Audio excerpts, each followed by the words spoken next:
Persuasion de Jane Austen, chapitre 19. Tandis que l'amiral parlait de Wentworth, celui-ci était déjà en route. Anna l'aperçut la première fois qu'elle sortit.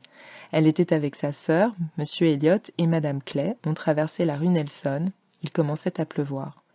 Les dames entrèrent dans un magasin, tandis que M. Elliot s'avançait vers Lady Dalrymple, dont la voiture stationnait à quelques pas de là, et lui demandait de prendre ces dames. Mais la calèche ne contenait que 4 places, et Miss Carteret était avec sa mère. Une place appartenait de droit à Miss Elliot, l'aînée, mais il y eut un débat de politesse entre Madame Clay et Anna pour la seconde place. Anna se souciait peu de la pluie et préférait marcher. Madame Clay ne la craignait pas non plus, mais était d'ailleurs solidement chaussée. Mais Miss Elliot affirma que Madame Clay avait déjà pris froid, et M. Elliot soutint que les bottines d'Anna étaient les plus solides. Cela mit fin au débat. Tout à coup, Anna, assise près de la fenêtre, aperçut Wentworth qui descendait la rue. Elle ne put s'empêcher de tressaillir, tout en se disant que c'était absurde. Pendant quelques minutes, elle ne vit rien. Tout était confus autour d'elle. Quand elle put se remettre, on attendait encore la voiture et M. Elliot s'apprêtait à faire une commission pour Madame Clay. Elle alla vers la porte pour voir s'il pleuvait. Quel autre motif aurait-elle eu? Le capitaine devait être parti. Elle rebroussa chemin en voyant entrer le capitaine Wentworth lui-même avec plusieurs dames et gentlemen. La vue d'Anna parut le troubler. Il rougit extrêmement. Pour la première fois, elle trahissait moins d'émotion que lui. Elle avait pu se préparer, et pourtant, elle était émue. Il lui dit quelques mots. Il n'était ni froid, ni amical, mais embarrassé. Anna vit avec peine, mais sans surprise, qu'Elizabeth ne voulait pas reconnaître M. Wentworth.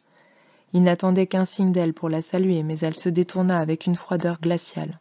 Bientôt, un domestique annonça la voiture de Lady Dalrymple. La pluie recommençait.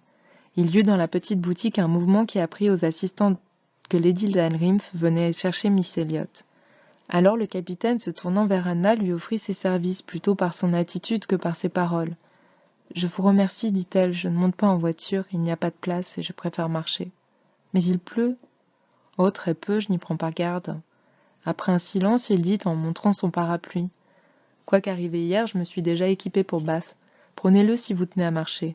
Mais il serait plus prudent de me laisser chercher une voiture. » Elle refusa, disant qu'elle attendait M. Elliot. Elle parlait encore quand il entra. Wentworth le reconnut, c'était bien celui qu'il avait vu à Lyme s'arrêter sur l'escalier pour admirer Anna.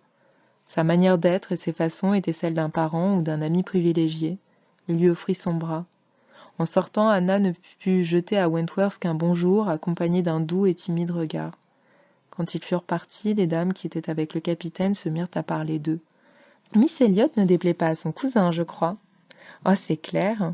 On peut deviner ce qui arrivera. Il est toujours avec eux. Il vit à moitié dans la famille. Il a très bon air. »« Oui, et Miss Atkinson, qui a dîné une fois avec lui, dit-elle, n'a jamais vu un homme plus aimable. Quand on regarde bien Miss Elliot, on la trouve jolie.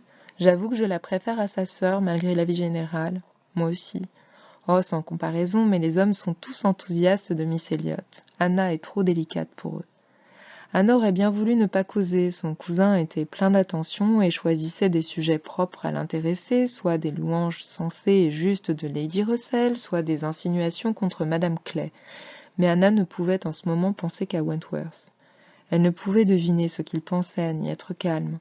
Elle espérait être sage et raisonnable plus tard, mais hélas, elle devait s'avouer qu'elle ne l'était pas encore.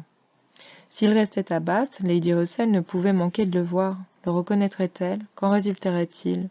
Déjà, elle avait dû dire à son amie que Louisa allait épouser Benwick et avait été gênée en voyant la surprise de Lady Russell, qui ne connaissait pas bien la situation. Le lendemain, Anna, en descendant la rue Poulney avec Lady Russell, aperçut Wentworth sur le trottoir opposé et ne le perdit plus de vue. Quand il fut plus près, elle regarda Lady Russell et vit qu'elle observait attentivement Wentworth. À la difficulté qu'elle avait à en détacher ses yeux, Anna comprit qu'il exerçait sur Lady Russell une sorte de fascination. Elle paraissait étonnée que 8 années passées dans des pays étrangers et dans le service actif ne lui eussent rien enlevé de sa bonne mine. À la fin, Lady Russell détourna la tête. « Vous vous demandez sans doute ce qui a arrêté mes yeux si longtemps.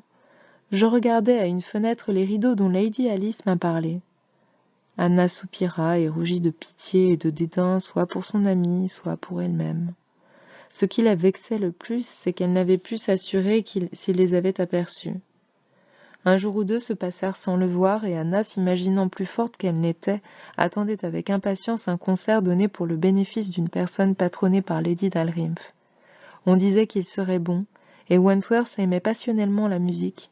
Elle désirait causer quelques instants avec lui et se sentait le courage de lui adresser la parole. Ni Lady Russell, ni Elizabeth n'avaient voulu le reconnaître, et elle pensait qu'elle lui devait une réparation.